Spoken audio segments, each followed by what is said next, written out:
It's been over 10 years since An Inconvenient Truth. Besides Chile doing great things, are we as a planet making any positive progress into saving the climate balance? Yes, we are making progress, and I'm heartened by it. In the decade since that first movie, there have been two big changes. One of them is negative, I have to say. The climate-related extreme weather events have become far more common and far more destructive, and people are seeing that with their own eyes. It's now quite competitive and soon will be cheaper than electricity from fossil fuels all over the world. It already is in many regions. And of course, the Paris Agreement, reached a year and a half ago, is an historic breakthrough. Virtually every nation in the world has agreed to reduce global warming pollution on a net basis to zero by mid-century. And even though President Trump tried to pull out of Paris, the American people are staying in Paris, and the governors of our states and the mayors of our cities and business leaders have all, most of them, committed to meeting the targets that the U.S. agreed to. So you mentioned the natural disasters being a Yes. key point. And in An Inconvenient Sequel, it's really hard watching all the floods and fires. Yeah. And why do you think, when it's all stacked up like that, why do you think you still have people not waking up to global warming? Well, most are, and in the U.S. even, two-thirds of the people are fully on board. But the large carbon polluters are fighting for what they regard as their right to use the sky as an open sewer.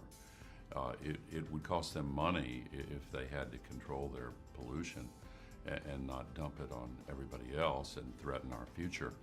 And so they have used the same techniques pioneered by the tobacco companies years ago, when the doctors found that smoking cigarettes causes lung cancer and all kinds of other diseases.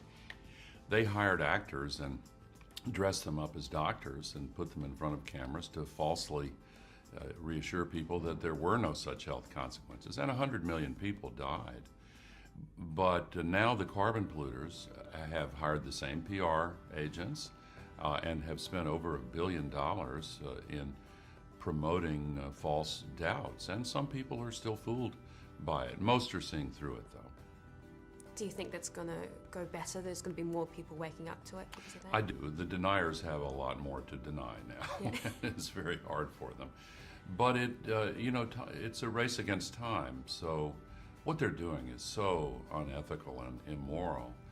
They should be held to account for it. But they want to use the sky as their sewer, and we're putting 110 million tons per day into the sky. And that's trapping all this heat and causing these climate-related extremes. What's it like making a documentary like this? Well, the directors, Bonnie Cohen and John Schenck, have, in my admittedly biased view, done a wonderful job.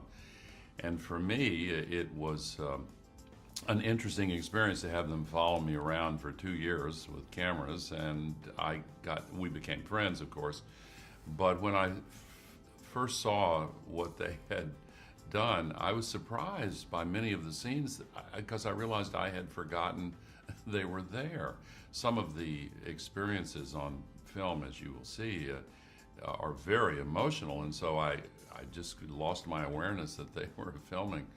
But I think they've done a great job. And for you, did you believe that you'd end up doing this, that you'd become the face of this cause? No. I mean, the real heroes are the millions of grassroots activists around the world. But where my role is concerned, no, I never imagined that this would take over my life as it has. I walked into the classroom of a great climate scientist back in the 1960s. His name was Roger Revelle. He was the first person to measure CO2 in the Earth's atmosphere. And I never thought that, I just assumed this would be taken care of. But later on, when I was elected to the Congress, I started working on it, and it's just become over time this consuming mission. What do you hope people, or how do you hope people will react after they've seen this film? Well, audiences come away very hopeful, and I hope inspired as well. They have an increased sense of urgency, showing, as the film does, the results of this climate crisis, but they also see how readily available the solutions are now, and how many cities and states and regional governments around the world are really moving boldly and rapidly and saving money at the same time. If there is one way someone can be inconvenient, what would it be? Well, first of all, start by learning about it, and seeing this movie is a great way to learn everything you need to know about it. And then speak up, use your voice to win the conversations on climate.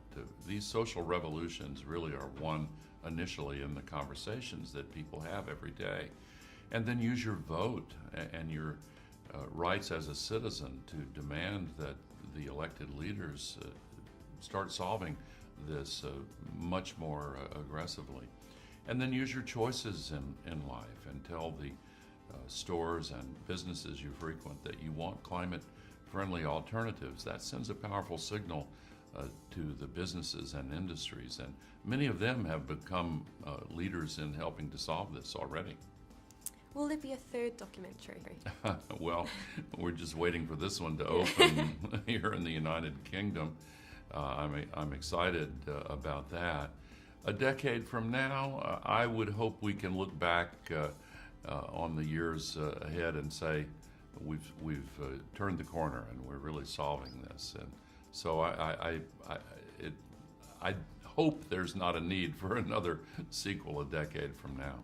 Brilliant. Oh, thank you so much Thank for your you. time, Mr. Gore. It's a pleasure.